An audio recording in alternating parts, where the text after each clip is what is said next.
Assalamualaikum, anda sedang menonton sekilas Fakta 17 Julai 2020 bersama saya Nur Syah Muhammad Amin.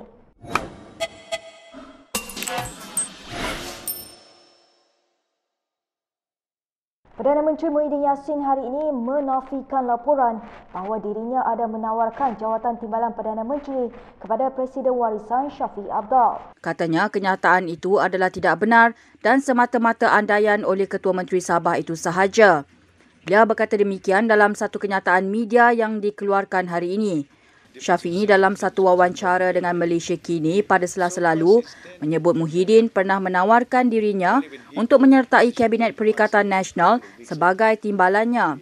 Ini selepas Shafie mendedahkan Muhyiddin berhubung dengannya untuk mendapatkan sokongan warisan supaya dapat memperkuatkan Perikatan Nasional. Menurut Ketua Menteri Sabah itu lagi, Muhyiddin telah menghubunginya kira-kira 2 minggu setelah PN berkuasa mencadangkan pertemuan di antara mereka. Walau bagaimanapun, Shafie berkata beliau lebih berminat untuk membincangkan isu antara kerajaan dengan kerajaan, antara Sabah dan Persekutuan daripada bercakap soal bergabung dengan PN.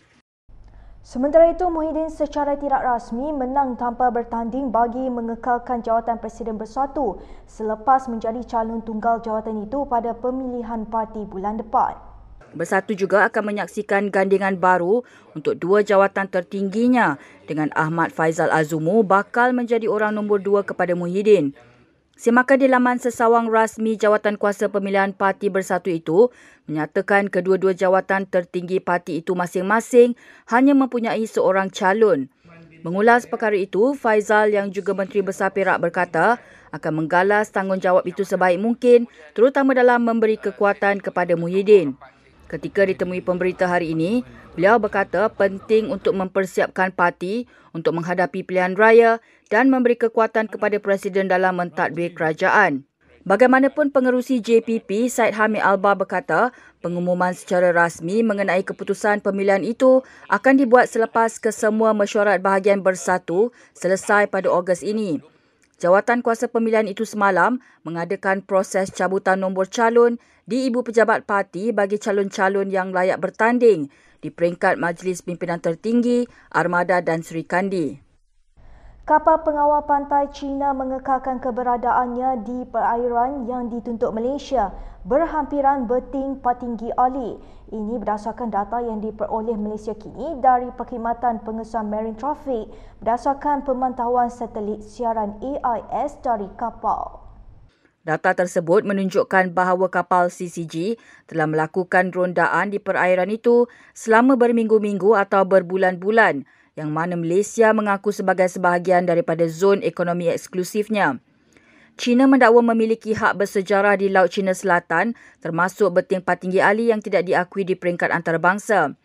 Menurut data Marine Traffic, kapal CCG 5202 kini berada di kawasan itu dan telah melakukan rondaan di sana sejak 7 Julai. Terdahulu, Jabatan Audit Negara mengatakan CCG dan Angkatan Laut Tentera Pembebasan Rakyat China telah menceroboh perairan Malaysia sebanyak 89 kali antara 2016 dan 2019.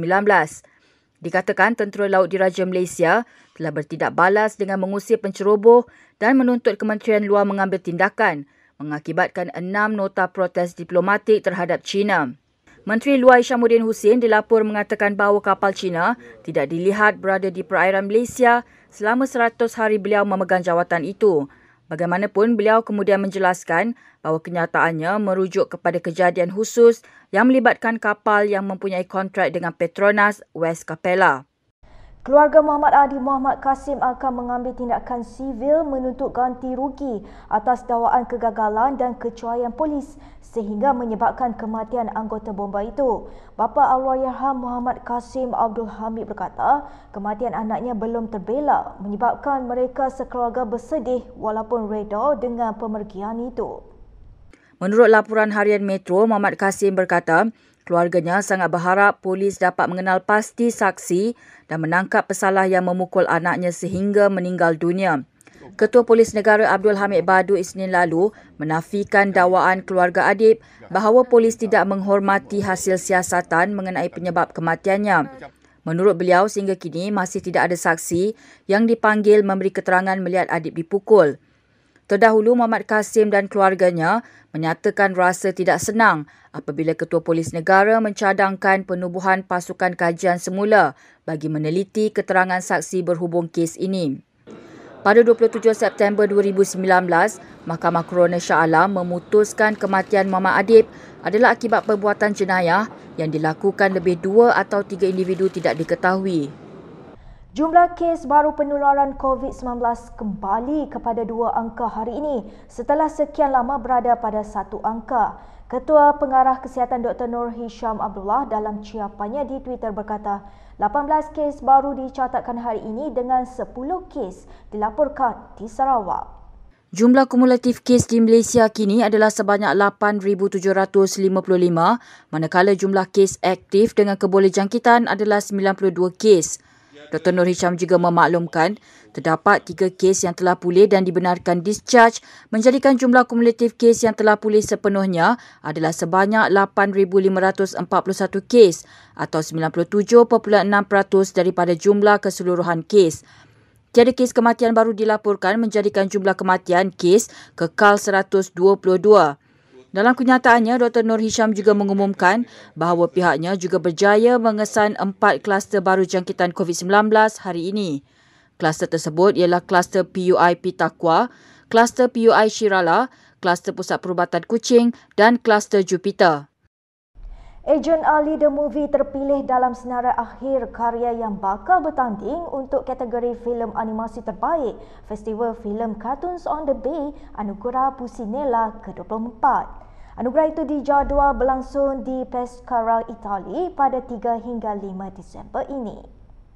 Primeworks Studios dan Wow Animation dalam satu kenyataan memaklumkan filem tersebut berjaya ditempatkan sebaris dengan lebih 350 karya animasi hebat dari 20 buah negara dalam acara berprestij berkenaan.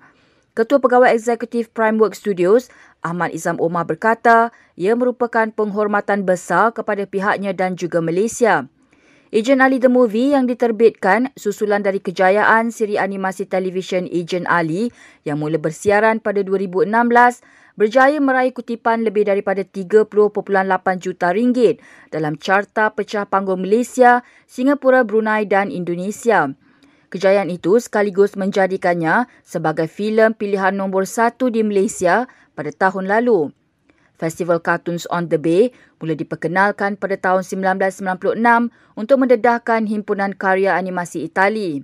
Ia mula mendapat perhatian dan menjadi antara acara penting dalam kalender industri filem kanak-kanak antarabangsa.